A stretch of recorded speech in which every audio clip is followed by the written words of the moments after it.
So as Liverpool fans scour the internet for news on Coutinho's injury, I ask, Paul, how bad is this injury going to be? Just to clarify, Chris has literally been doing that behind camera. It's true, it's true.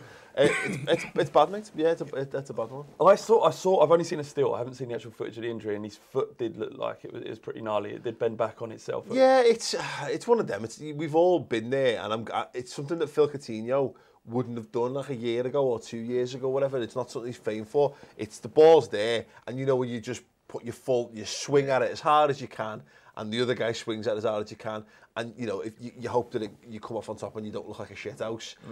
Unfortunately, Phil Coutinho is this big, and anyone else who's doing that against him is always going to cause him harm. So look, it looks like he's hurt, and that's the most. Again, a year ago, I'd have been like, all right, fine. You know, it's a blow because he's a good player, but we'll deal. He's been phenomenal this season. Like his biggest issue has been consistency. He used to have like a couple of months of it not being great, and you just be thinking, oh, is he really got it for Liverpool? And then he'd turn up against the Chelsea or whatever and win the game for us, and you'd be like, oh yeah, he's been doing it against everyone this season. He's been unplayable. I think he's played 12 times in the Premier League, 13 times in the Premier League, sorry. He's got 6 goals and 6 assists. When you consider, like, I think Ozil's only got like 3 and 2 or something like that. Hazard's got 7 goals and 1 assist. And he's about they're the two arguably the best players in the Premier League. It shows how important it is. Losing him's potentially a massive. So how do they deal with it? What do they do? Who comes? Well, in? once we get ourselves out of the fetal position and dry our eyes, then yeah, we have to. I think the biggest blow for Liverpool will be if Lallana's not back soon. I think we found that he's so pivotal to the way we play. Now that at the minute Lallana's out, Coutinho's out, Firmino's touch and go, Sturridge picked up an injury at the weekend. We're on the Well, no, believe it or not, we're on the cusp, I think, of what this squad can handle. So it's gonna be just it could come down to a kid, or it could come down to a little rejigging of players. But it's so annoying. I mean, you know, Robbie, you've had it plenty of times when you start to get a good run of form, and then you've lost Alexis for chunks of season in the past. I mean, last season losing Alexis, you know, that was a massive blow. Losing Santi Cazorla for us, he's out at the moment, and you see that it's affected the way we play. You know what I mean? Even though we've got a good squad depth and guys are coming in and they're doing a good, but they're not Santi. The stuff that he does, the way that he plays, makes us tick. I think same with Coutinho. I think this season he has been the best midfielder in the Premier League, creative midfielder. It's a massive loss, I think, to Liverpool. And like you said, it's not one of them players that you can put players in that position and they can do a job, but it's not the job that he can do. You know what I mean? He's got that extra special, and then he's got the goals. He's got those, you know, free kicks. I mean, the free kick he scored against us was unbelievable. That got Liverpool back into that game, changed the whole game completely. So, you know, players like that, they're big players. And this is what we were sort of talking about earlier when we were on about squads.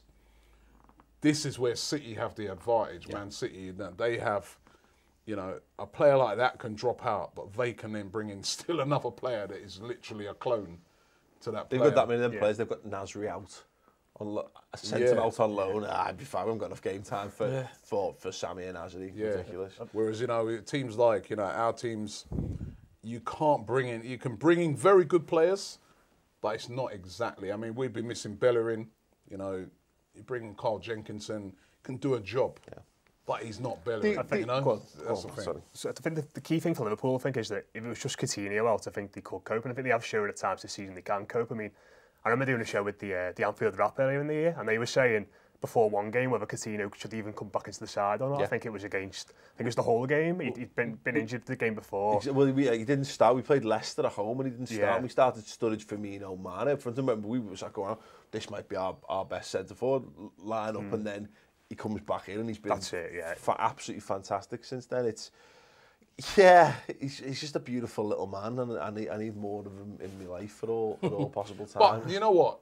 It gives the chance to Sturridge to step in. I mean, to me, Sturridge is a quality player. Yeah. Well, if he's fit, but he's a quality player. I mean, maybe he's a guy who could step in. I think we're okay. I think We haven't seen enough of him, have we? I think what was lucky for us at the weekend, Flav, is that we saw Coutinho go off in the first half, and I think it took a period of adjustment. Yeah. We had to bring Origi on, and that's a good thing for us. Is someone like Origi actually needs to be playing minutes. He's a young player, massive talent, could be a very good centre forward. He has minutes to get a game. Now, there will be more onus on him, and hopefully he's able to step up. That's a good thing. And the fact that we were able to go and grind out a win against Sunderland, when people say Sunderland, they're shit, they're near the bottom of the table. They are under David Moyes. They're getting better, and Matt will attest. You know, David Moyes makes teams hard to break down. The fact that we showed that we were capable, at least, albeit against not great opposition at home, that offers a crumb of comfort to us. That we've probably got just about enough to cope without Coutinho. Whether that's enough, if we have him out for a long spell of time, I don't know. Well, we'll see, won't you? And that's how you sum up your credentials as champions. And over the next 8 to 10 weeks, if that is how long he's out, you'll know whether or not you've got what within you to win this league. I think that in every team, no matter how much money you spent, there's one player who's kind of crucial to the tactics of your manager, and one player that your team is built around. And it really doesn't matter how much money you spent, there is that one player. And I think we'll find out whether that is Coutinho for you. For Tottenham, it's Alderweireld and Kane. And we lost both of them, and it turned our season upside down for a moment of time. So we will see. Yeah, like I say, I think for me, I think Lallana is more crucial, and if we can get him back and keep him injury free, I think we'll be fine. I think the fact that Sturridge injury wise, we'll never know with Sturridge, but hopefully it's a minor thing. If we've still got Sturridge, Firmino, Origi, Mane to pick from, 3 from 4 of them in the attacking positions, we'll probably be okay. But the thing about Phil Coutinho, this has been his breakout season so far, and I wouldn't like to see him if it hampered his game in any way, because this is a Liverpool perspective, but trying to step back a little bit, the Premier League is a better league for having players like that perform at the top level. They're the kind of players that get, they draw attention to it. The Christian Eriksen and Eric Lamelas of this world. Like, I don't care about it. I don't care about the quality of football. I want Spurs to do as good as possible. If that means Coutinho not playing again this season, I'm fine with that. Sorry, Paul. I love that. Yeah. It's true, though, isn't it? No one really cares about the team's injuries. No, but look, I'm a fan of football, mate. But look, of all the Red Men TV, don't attack me for, it's just the way it is. Absolutely attack. So if Pogba was out for you'd love it. Got injuries out for 3 months, you'd be there saying, no, I'm talking about players for the good of football. I'm talking about players who are performing well on a high standard week in, week out. Hold on. If Man United for were the to good lose, of football, would you be saying, it's so sad that Pogba's out? The rules don't apply to Man United. No. The rules don't apply to the team you dislike the most in football. I think you're allowed 1 or 2 teams in that instance, whereas as long as we've beaten you, so I'm happy to see to see the likes of Alexis Sanchez doing it right. He's a good footballer, isn't he? That's a stretch. That is a stretch. That is a stretch. Anyway, that's good. Let us know your thoughts on Coutinho and how Liverpool can cope. What options do you think are available? Really young players you'd like to see? If you're not a Liverpool fan, do you give a fuck about Philippe Coutinho? Let us know in the comments below.